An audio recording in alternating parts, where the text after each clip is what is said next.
સુરત શહેરમાં દારૂબંધી વચ્ચે રાંદેર પોલીસે મોટી કાર્યવાહી કરી વિદેશી દારૂનો જથ્થો ઝડપી પાડ્યો છે। તાજેતરમાં બનેલા લથાકાંડની ઘટનાને પગલે એક્શન મોડમાં આવેલી પોલીસે 13,62,000 રૂપિયાના વિદેશી દારૂ સાથે એક આરોપીની ધરપકડ કરી છે। રાંદેર પોલીસે કાર્યવાહી દરમિયાન અલગ અલગ બ્રાન્ડના વિદેશી દારૂનો જથ્થો ઝડપી પાડ્યો હતો। પોલીસે 13,62,000 રૂપિયાનો વિદેશી દારૂ કબજે કર્યો છે, જ્યારે કુલ મુદ્દામાલની કિંમત આશરે 14 લાખ રૂપિયા હોવાનું સામે આવ્યું છે। પોલીસે વિદેશી દારૂ સાથે એક આરોપીની ધરપકડ કરી છે।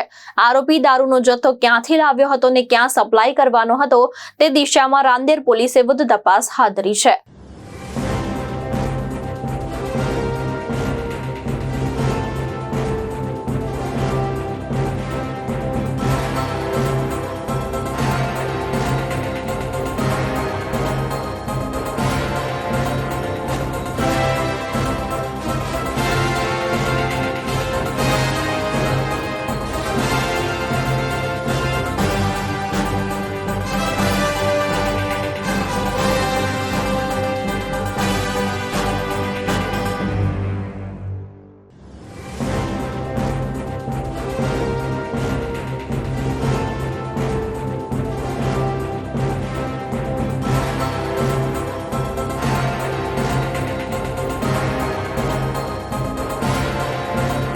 ભાવેશ ઉપાધ્યાય, દ્રષ્ટિકોણ ન્યૂઝ, સુરત।